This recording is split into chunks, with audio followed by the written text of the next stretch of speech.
happy little games. If you were an arcade goer back in the early 1990s, then I'm sure you would have stumbled across one particular machine. Just the mere mention of the name Neo Geo will bring a smile to any retro gamer's face. At the time, arcade games were still seen in a lot of non-conventional places such as casinos, hotels, restaurants, and gas stations. I know where I live, every single 7-Eleven gas station had a Neo Geo arcade cabinet on display. I can still recall the first time I laid eyes on it and popped a quarter in to play Baseball Stars, and I was absolutely blown away. The sights, the sounds, the thrills, and the spills. This new system had it all, and then some. With up to 6 games to choose from depending on the cabinet, it was an arcade owner's dream because you could greatly increase your profits and only take up the space of one cab. What innovation did the Neo Geo introduce to the home market? Let's find out as we learn about the history of the Neo Geo. The company of SNK was founded in 1973 and initially known as Shin Nihon Kikaku, where it started to develop coin-operated games. The first arcade video game was 1979's Ozma Wars.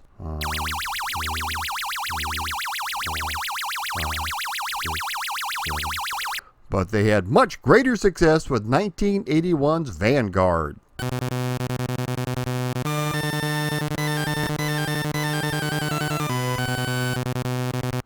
In 1986, the company had great success with the release of Akari Warriors, which was intended to be a licensed adaptation of Rambo First Blood Part 2, but for whatever reason the deal fell through. This game utilized the rotary joystick and also simultaneous 2-player action.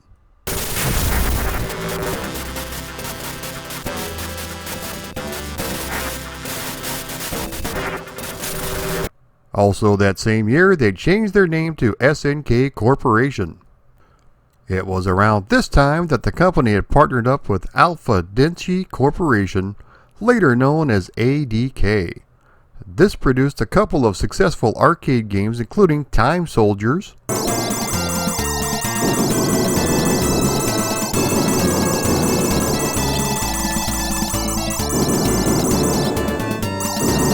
and Gang Wars.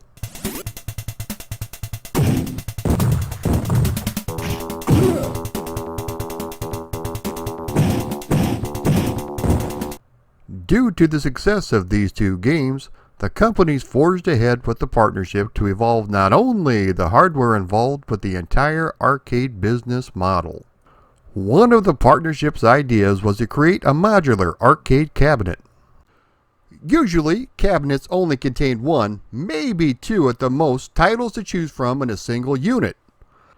If an arcade operator wanted to change games, they would either have to rip out the existing guts of the unit and swap it with something else or replace the cabinet completely. They introduced the Neo Geo MVS or Multi-Video System, which featured multiple games in the same cabinet. Depending on the cabinet, it would contain either 1, 2, 4, or 6 titles, all available at any time.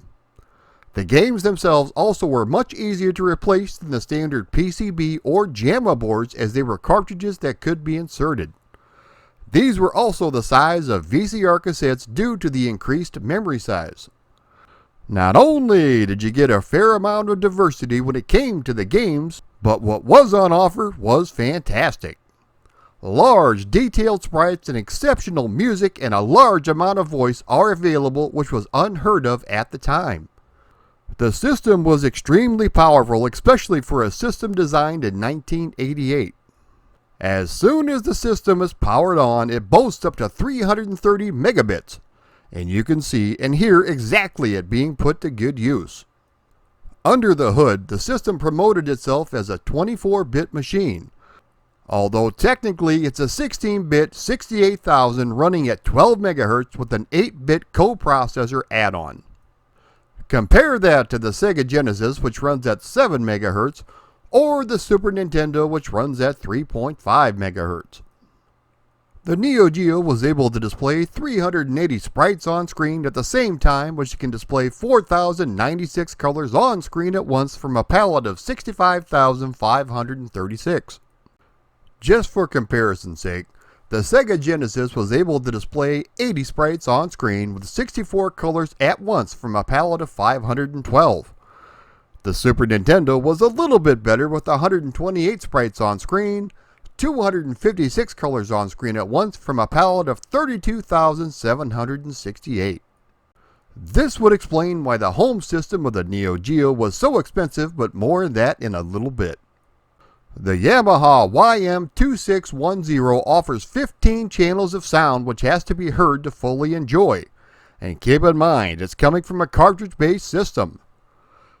The standard 8-way joystick is on display and you have 4 fire buttons at your disposal.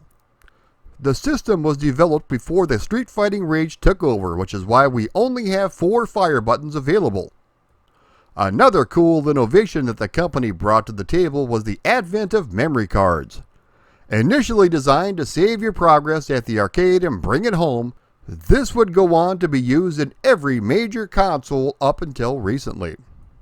Also released in 1990 was the Neo Geo AES, or Advanced Entertainment System. Initially, the unit sold for $650, which, adjusted for inflation, comes to about $1,300. But you did get 2 joysticks and your choice of either Magician Lord or Baseball Stars. The games themselves cost just over $200 brand new, which is absolutely bonkers. Another reason that the system and games were so expensive is because you were playing the actual arcade game at home. A friend of mine had one of these, and whenever I would go over to his house, I would drool like a simpleton, and it wasn't just because of his hot mom.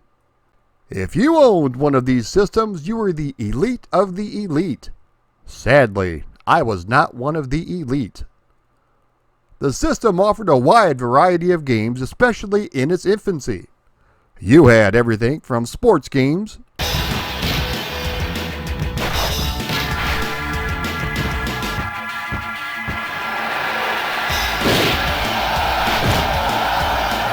run and gun,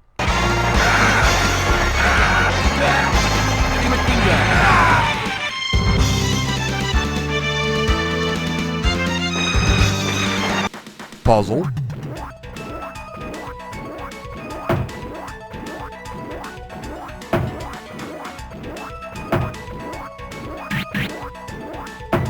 wrestling,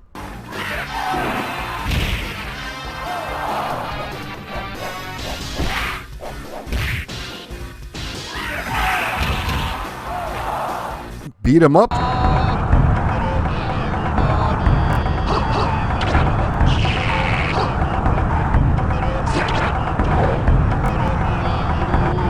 and fighting games.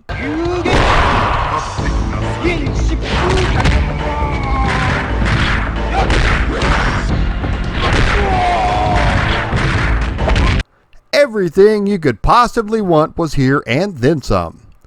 New games would be produced for the system until 2004, making for a 14-year lifespan for the system.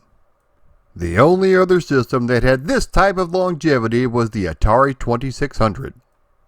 Over 140 games were released in its lifetime. The home version of the Neo Geo found a bit of success in the market, but due to the insanely expensive prices of the cartridges, and with CD-ROM technology becoming more affordable, SNK decided to release the Neo Geo CD in 1994. One major advantage of this new unit was that the games could be sold for between $50 and $75 a piece, as opposed to the $200 to $300 for the cartridge releases.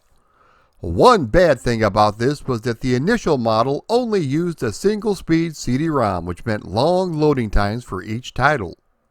There were 3 versions available, which included a front-loading model, a top-loading version, and then finally the Neo Geo CD-Z, which included a double-speed CD-ROM but was only released in Japan. This has become one of the most popular models to import because there was no region lock on any of these versions. All versions of the Neo Geo CD included a control pad instead of a joystick. In response to the hugely successful NES Classic, in 2018 the Neo Geo Mini was released. This included 40 classic Neo Geo games with a miniature cabinet reminiscent of an actual Neo Geo arcade game. You can choose to play these classic games on the provided 3.5-inch screen or hook it up to any standard HDMI television. You can also hook up 2 controllers for head-to-head action. Most of the favorites that you recall are here, including the big ones like Samurai Showdown and King of Fighters. Also similar to the NES Classic are the inclusion of save states, of which you have 4. The games have been released individually over the years on the various systems ranging from the Wii Virtual Console, PlayStation Network, Xbox Live, and Steam. Let's take a look at some of these early Neo Geo titles. Before the fighting genre took over the Neo Geo, Magician Lord was one of the initial offerings on the system, and it's an excellent platform game. The story is your typical fantasy setting in which you take control of Elta, who has to collect a series of 8 tomes all scattered all throughout the land. Large, detailed, and well-animated sprites with silky, smooth, parallax scrolling is what's for dinner, along with nice, tight controls. The controls are fairly basic with only 2 buttons used, one for jumping and one for shooting. The levels range from castles, alien structures, caves, and fields with everything in between. While the game is still fun, the most memorable aspect is the unintentionally hilarious English translations right before the boss fights. The English narrator sounds like he just woke up on the wrong side of the crack pipe. Here's a few memorable snippets. That power is powerless in our presence. You persistent guy, but your life ends right now. Feel fortunate to have survived until now.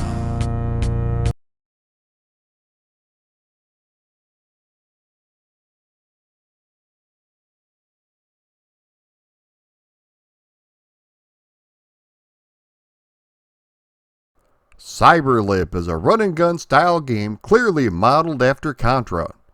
This came out before Contra 3 on the Super Nintendo, even though it does look very similar.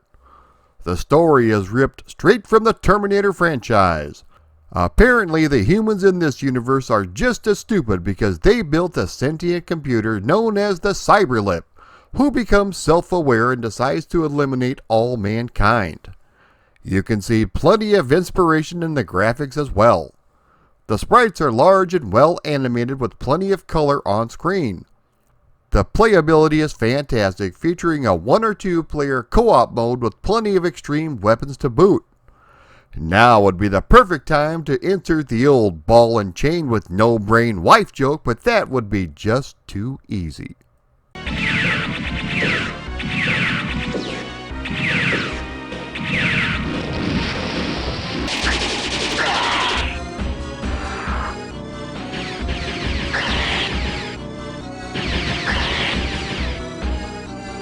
Nam 1975 was another launch title, and it's a shooting gallery theme similar to the arcade game Cabal. This is a 2-player simultaneous game in which you have to go back into Vietnam and rescue an American scientist and his daughter. Once again, the graphics are excellent with large colorful sprites and smooth animation. We also have an abundance of voice clips, which really adds to the overall experience of the game. The game takes place across 6 levels, with the final boss being in particular very difficult to defeat.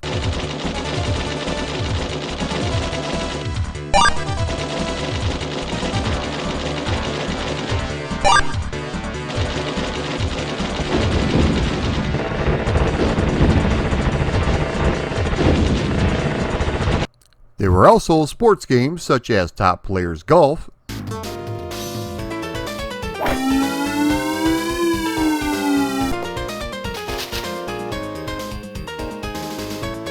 You also had Riding Hero, which does its best Super Hang-On GP impression, although not quite as good in my opinion.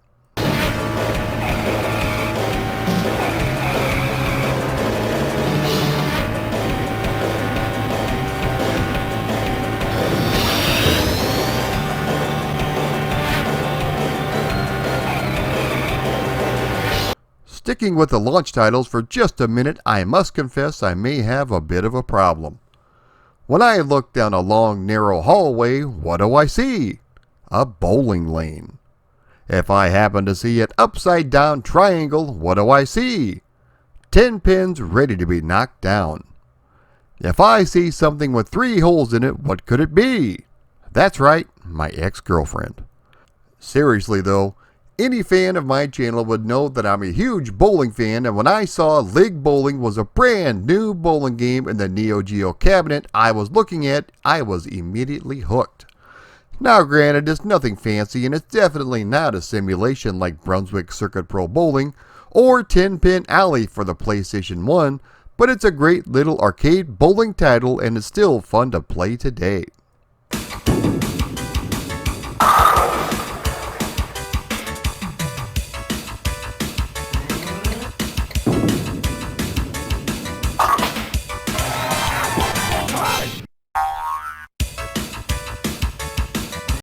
King of the Monsters is a great little beat-em-up in which you take on the role of giant monsters as you battle across various cities throughout the world. The monsters are based on real characters such as Godzilla, King Kong, Ultraman, and more. As you lay the smackdown on the various creatures, the city you are battling in gets destroyed little by little. To beat them, you have to pin them for a 3 count before either the time expires or you expire. This game was always one of my favorites, and I loved the mass destruction with elements of wrestling mixed in.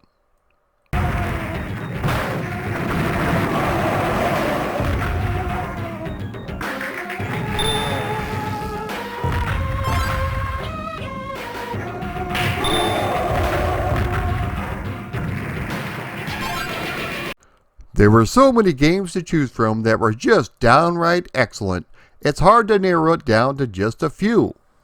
Super Baseball 2020 was another excellent baseball title, but only this time taking place in the year 2020, and with players and robots battling with and against each other. A lot of upgrades have taken place, especially with the humans having jetpacks and armor for improved offensive and defensive skills. The same basic rules of baseball still apply, although the home run zone has been limited to directly over the center fence in the outfield. You can also power up your player by using currency. This can be earned by throwing strikes, hitting grand slams, and everything else. All in all, this is an excellent upgrade and well worth your time if you are a baseball fan.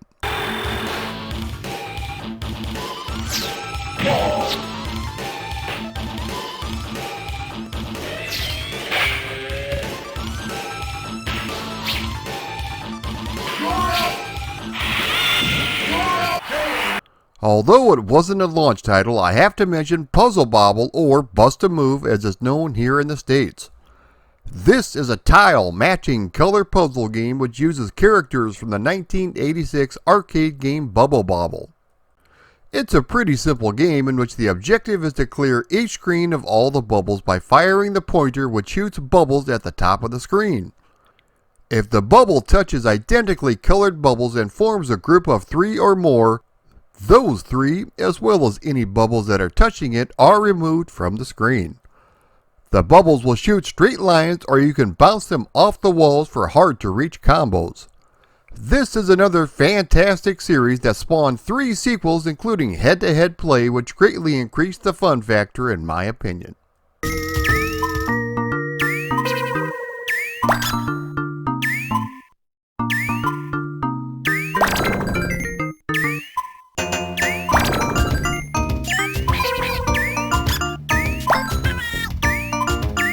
Speaking of head-to-head play, let's talk about Windjammers. This is another of my favorite games for the unit and another one that also has a bowling minigame built in. This is essentially an updated version of Pong, but it's oh so much better. You have a choice of 6 playable characters, each one with unique attributes and special throws. You throw the flying disc back and forth with the speed generally increasing, trying to get it into the goal. To win the game, you have to score at least 12 points in a match that consists of 3 sets, which has a 30-second time limit. Again, similar to Puzzle Bobble, this is one of those games that is still just as good today as it was 30 years ago when it was released.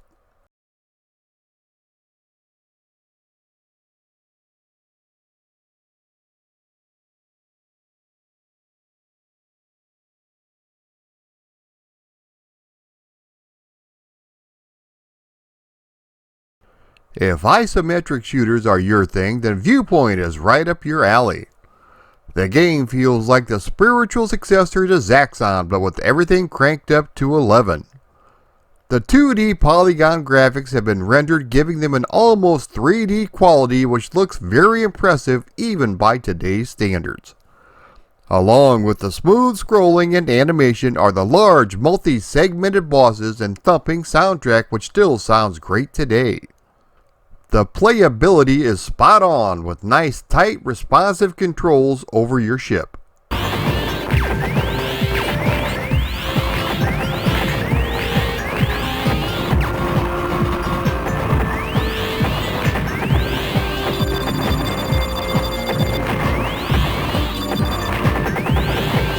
The Neo Geo even received a sequel to Super Dodgeball, which featured characters from the Kunio-kun series. The first thing you notice is that the sprites are absolutely huge, with the camera zooming in and out to capture all the action.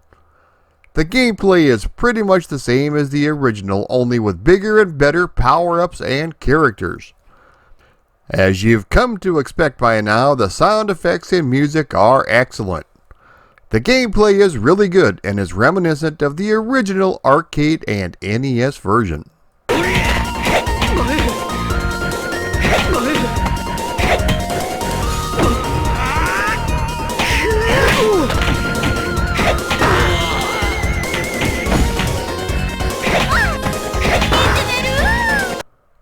Speaking of retro remakes on the Neo Geo, here is Neo Mr. Do.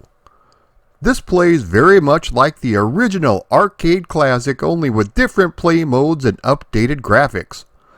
The sound effects and music have also been given a significant upgrade as well. There is even a simultaneous 2-player option. It's a worthy successor to the original arcade game.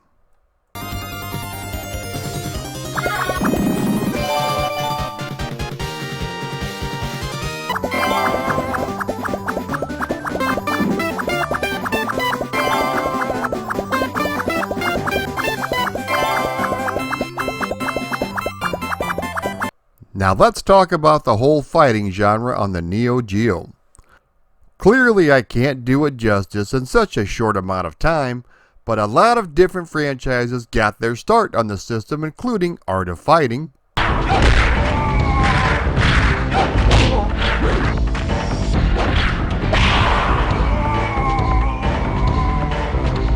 World Heroes,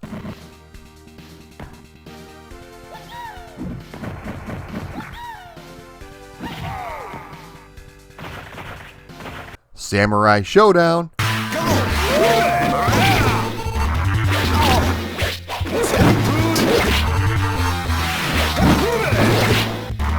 and King of Fighters.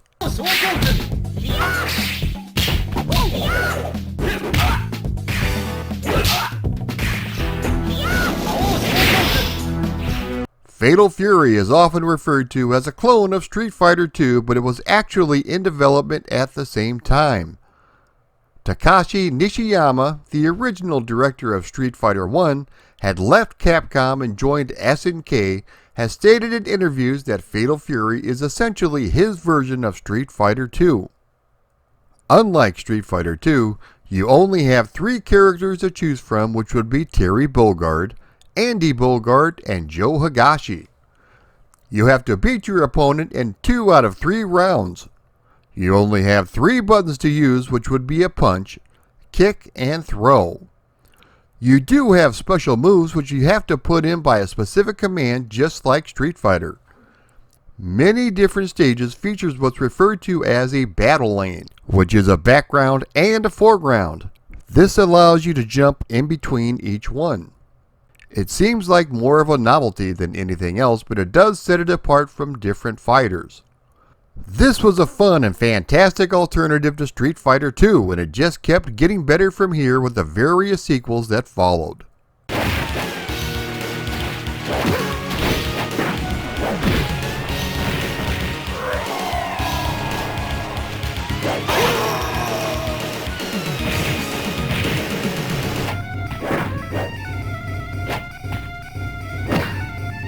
The Neo Geo has definitely stood the test of time.